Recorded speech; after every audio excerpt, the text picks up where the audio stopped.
Hey everybody, it's Kevin here. We had some audio hiccups on Jonathan's end when we recorded episode 4 of Hi Mom. I was trying to think of something that we could do in lieu of episode 4, but I couldn't think of anything.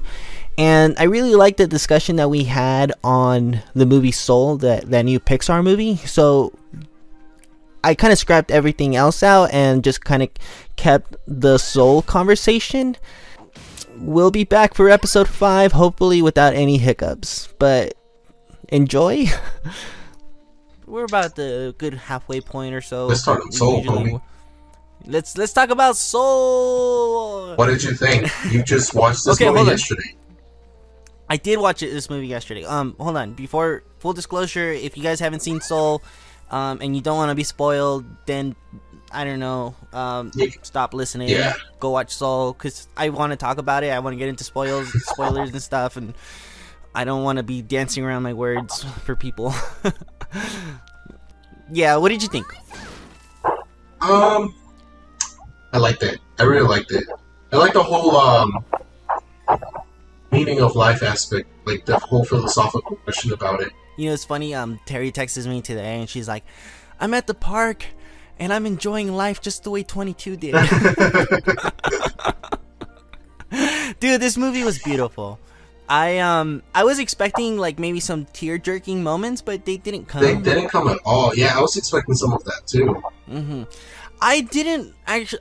I want to rewatch this movie, and I want to rewatch it a little bit more comfortably, because the way Terry and I were watching it, we didn't have access to her living room, so we were in her backyard on her watching it from her laptop. And the entire time that we were watching the movie, I guess like there's a possum in the backyard or something, and her dogs just wouldn't stop barking. So every 5 minutes we had to like pause the movie and you know go like shoo off the possum or get her dog to start barking so that we could, you know, watch the movie. And like every little thing we just kept pausing, and then I wasn't helping because like every time something would click, I would pause the movie and just start explaining it to Terry. And I don't typically do that, but I think it was just because we were on the computer, and at this point it was just like, yeah. But okay, so as far as Pixar movies go, I'm only familiar with like the big ones that everybody knows, you know, Toy Story, Finding Nemo, and name another one, John, because I can't think of him right now. The Incredibles. Oh yeah, I've only seen that one once, the first one. Are you serious? Yeah, I watched it as a kid, and I haven't gone back to rewatch it. Oh man, I remember I watched it because I liked it, but at one point I just watched it because Miss Incredible was big, bro.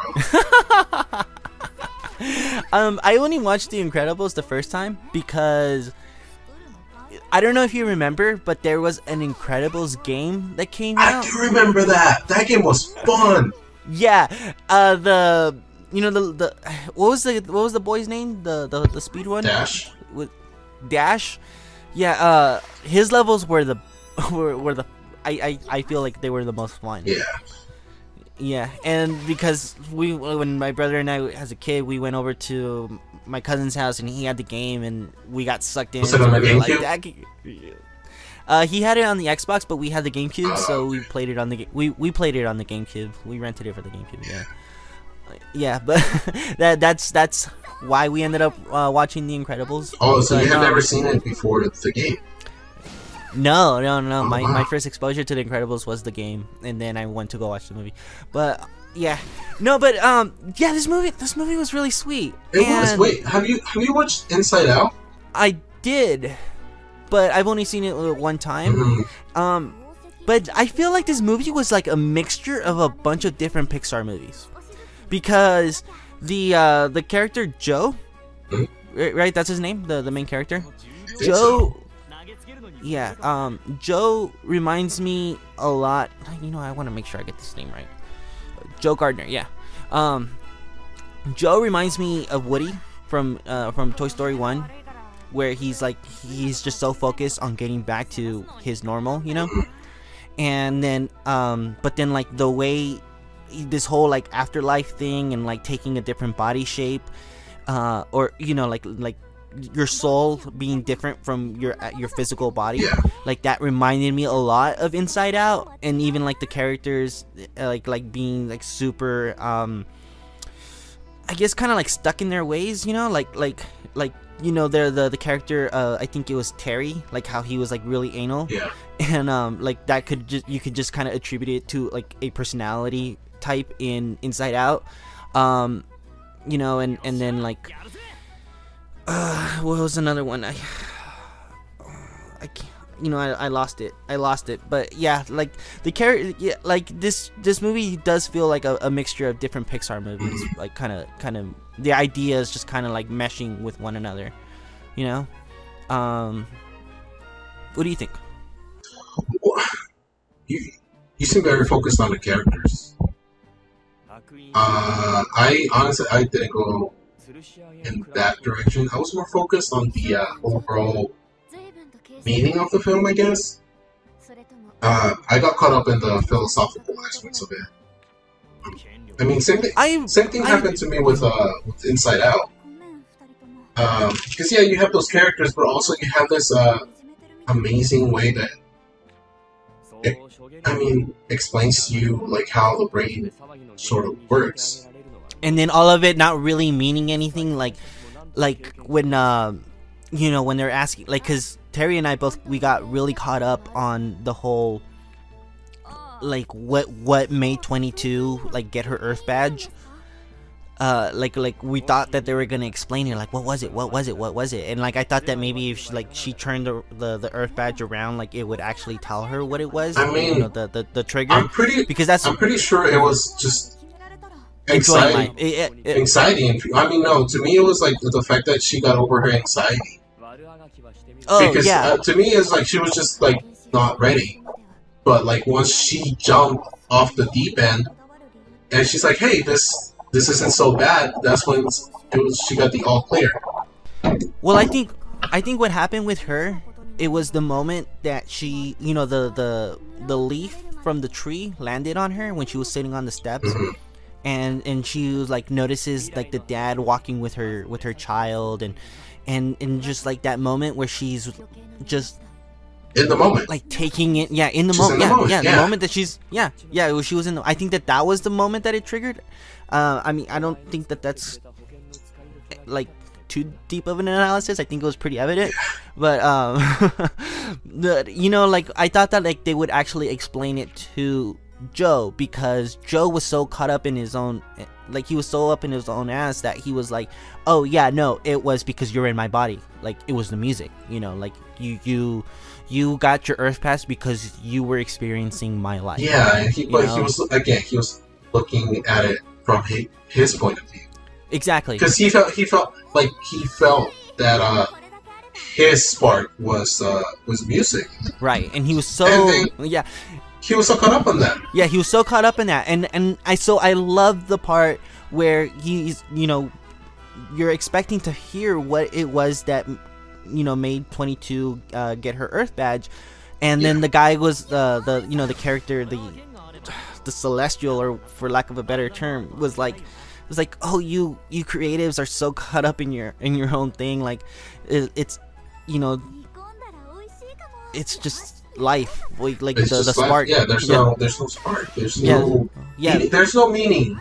Yeah, like you don't need to have something to enjoy life. You don't need to have your spark. And that's pretty much the whole character of 22, that she did, you know, being in for lack of a better term, that celestial realm. I can't remember what they called it, but like, you know, the great before, right? Yeah, that's what they called it. They did this, you know, like they had like little simulations of what Earth is, and she couldn't get into it, but that was just because she was so not able to put herself in the moment of actually being on Earth, because you know, for like, it was just a simulation. Like there was no taste, there was no feel, there was any of that, and she really needed to just kind of experience it firsthand. And when she did, like, you feel really good for her. Like, you want to go out there and you want to, like, it's relatable. Yeah, you want to. It's relatable because we've all had those days where, like, just life is just it's great. You enjoy everything. Like, I don't know, like sometimes I get in my car and I get in my seat and it's adjusted just right. Mm-hmm. You know, because I hate it when people adjust my seat in my car, because then I have to do it. But then after a while, you get used to it. But then one day it just hits you like, man, this is perfect. And then you go to the mall and you get a pizza and you bite into it and it's like, fuck, that's amazing. And then you go and you buy something and it's like, man, I really enjoyed buying that. There's sometimes we just have those days, and I feel like 22 experienced one All of of those that. days. Yeah. Yeah, Oh, and yeah. it's just no substitute like for the feeling, like Yeah, I the mean the whole point is ultimately like just take a step back, stop focusing on your ambitions so much, and just enjoy life for what it is. You Yeah. know, be able to go on that walk and feel the wind flowing through your hair, or go and get that pizza that you really like and haven't had in a while, or or just like one of my favorite things to do is just actually just go sit in the backyard, either if I'm playing a game or reading a book or something, and just feel the heat from the sun on my skin. Like that's my way of taking in life, the way 22 would. one of my favorite things right now is since it's cold, Mm-hmm. I really like just throwing a bunch of cokers on myself and just getting so hot that I can't stand it. So Interesting. I just throw the covers off and like I'm sweaty, so I feel all the cold. It's great. Oh, that's So, interesting. I've never yeah. thought of doing that. Yeah. I think because I'm such an indoor body, I think that any time that I'm outside of my own free will, It's not great. yeah, I can really enjoy it. Like, I even just like having the window open and just like feeling the cold breeze coming in, just because Yes. I do don't. that sometimes too. Yeah, like today I actually had the window open the entire day, really. Yeah, it wasn't until the sunset that I actually finally closed it. It's cold. Yeah, Yeah. yeah, a little bit. It is winter, but yeah, man. This movie is really good. I really liked it. What did you think of the ending? I was disappointed. Terry I didn't feel like the like ending. I feel like it needed to be more fleshed out, because to me it just ends suddenly. It There's needs- no satisfying conclusion. It's weird. It just Mhm. ends. Yeah. It's weird because like on Disney Plus, it was like the entire video length was like 2 hours, and then Yeah. it just ends at the hour and a half point. And so I'm thinking that maybe there's gonna be like an after credits scene or Me or too. I look for one. and it's just half an hour of credits. Yeah. It's because I think they have to, because they have all the languages and stuff, all the dubs, so they have to include credit them. Yeah, no, I get that. I made a joke to my girlfriend because we watched it together. I made a joke when they were falling to Earth. It's like, man, I hope 22. This is kind of messed up, but I couldn't help it. I said, man, I hope 22 has a nice life, but she's about to end up in the Middle East. I was trying to see where it was that she was heading towards, but I couldn't. Yeah, I it couldn't was make somewhere out. in Asia. It was somewhere in Asia, but I saw the Middle East. I just couldn't help myself. I was hoping that we would kind of like see maybe in the post credits or something, that you get to see an older Joe like fully embracing being a teacher, And then you and get 22 coming to this class. yeah, That would have been amazing. That would have been a great ending.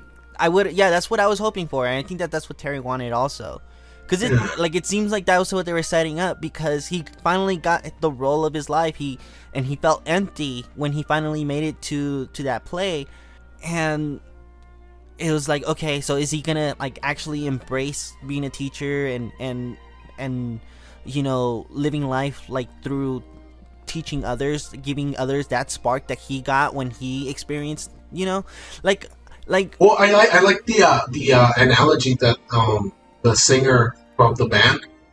Oh, that was a really told cool him one. about the fish. She was like, the once was the fish, and young fish, like, I want to go to the ocean, and then the old fish is like, you're already there, and they're like, no, this is just water. Yeah, that was a great analogy, dude. Yeah, I had to kind of sit there and think about it for a sec. But it's just, you have all these things around you. You just have to take advantage of them. Yeah, you make me think a lot. I sat there too. I'm gonna lie. What did you think of? What did you think of Joe? He was likable. He wasn't my cup of tea, to be honest. I wasn't big on him, but like I saw how he was necessary to the story, so he was not my favorite. Well, yeah, well, the thing is that he isn't very likable once you throughout, like, you feel for him in the beginning of the movie because you're like, okay, he really wants his big moment, you know, and like you can tell he's been struggling, like when they see the museum of his life, and it's just like rejection after rejection. Like I felt that. I personally felt that. And like, and you want him to have his big moment, but then as the movie goes, you can kind of see that, like, it's not that he didn't deserve his big moment, but it's just that he got so caught up in wanting that big moment that you almost feel like he doesn't necessarily deserve it, because he was a jerk. Like, he became really mean to 22, you know, and it was like, suddenly it was like, okay, you're here, I don't want you here, but you're gonna help me because you're here and you're in my body, and I need you because I am not going to miss this opportunity because everything that's happened, you know. And like 22 is like, you know, like I think like maybe like the biggest jerk moment for Joe was when the kid comes from the class and she's a good trombone player. Is it trombone? Yeah, right? It had the little bowl thingy. Yeah, I think that's... Yeah, it's not a trumpet. It's not a trumpet, but I think it's called a trombone. It's trombone, yeah. And she's good, but she's gonna quit. And Joe doesn't care. You know, like, 22... Again, he's caught up in his own thing. Exactly. But it's like, if Joe was a better person, he would have taken the moment, he would have taken the time. And this doesn't mean that he's bad. This doesn't mean that it's bad writing or anything. It's doing exactly what it's trying to do. He's a selfish character. It's just an example of a character flaw, not that it's necessarily bad writing, because I don't think it is. Like you said, he's caught up in his own thing.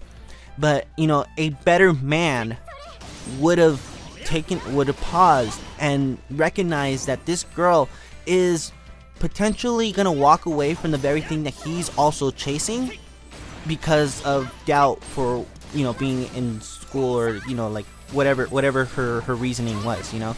And so 22 actually steps up and does it, where he never even acknowledged that he almost allowed this student to walk away from well, music. He's already so used to like how she plays and stuff. He's just not odd anymore. He's just jaded with life.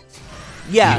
Even after having that, but 22, he's got a fresh mind, a fresh set of eyes. Oh yeah. An outside perspective. So like she listens to it, it's like, whoa, that's great. Right. She keep doing it.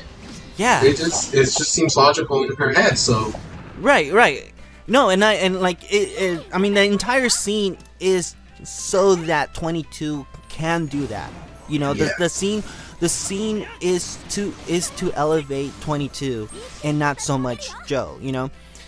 That's kind of what I mean about, like, Joe not being that likable, but it's not bad, you know. It's the point. Yeah. You know, and it's like also later on when he's at the barber shop, right? And like 22 actually hears this man's life story and how he ended up becoming a barber, where Joe never even took the time to ask. and you know, 22 asked like why did you? I was like, well, because you asked. And like Joe has that moment of pause where he's like, that's right, I've always just been, I've never asked, I've always just been caught up in jazz, like jazz. Yeah, he's always been talking about jazz. Yeah. It's his whole passion, but it's also like, dude, you gotta learn how to think outside of you. You know, you gotta learn how to communicate with people, because not everybody's gonna share your interests. Right. Yeah, exactly. And you can tell that when he was in the barbershop that people were kind of like, but you know, once 22 starts doing her thing, that's when they're like, oh, you know, Joe, you're actually pretty alright when you're not talking about jazz. You went really high, dude. Oh, did I? Yeah. It cut out for a minute. Oh, I'm sorry. That's cool. But, you know, and I feel like I get that. Like, I could see a lot of myself in Joe. I mean, I'm not gonna lie. I kept looking at my girlfriend well, not kept looking, but I looked at my girlfriend during that scene, barbershop, for the haircut, because I've been known to be selfish too. Like, I get really focused on my own interests as well, and it's hard. Like, right now, one of the Christmas gifts that she gave me was a Gundam model. Oh, awesome! Yeah, you know, I like building them. So I'm building it right now. It's cool or whatever, but like, I remember to the past one that I made, I pretty much didn't talk to her for like a day or two. Usually talk every day. Because you were so caught up in building it? I was just so caught up in building it, and like, I don't know, so like in things that I like certain music that I like, she doesn't like, and in my head it's like, why? What's wrong with you?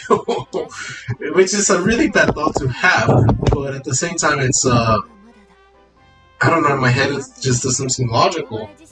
But then I think, like, I need to be more open to her likes as well, because sometimes she has certain things that she likes that I'm not very interested in. But you know, I have to be open to certain things, like not just with her, like my mom as well. She likes to talk, but you don't like to listen. When she it's not that, it's that she repeats stories that she's told before. Yeah. You know, I'm pretty sure, like, I think all Mexican parents do that. No, I think this is just a people thing in general, dude. Is it? Yeah, I an think older so. people thing? I think so. Yeah, because she'll be talking about the same stories over and over. I'm like, Mom, you told me that before. Yeah, but and then she also has different likes as well. Like, I try to show her certain comedians, and she doesn't like them because they're vulgar, but at the same time, I'm over here laughing my ass off. Yeah. And she's just looking at me like, what? No, I get it. Yeah, there's definitely something to take from this movie. You know, definitely don't get so caught up in your own thing that you forget to enjoy life.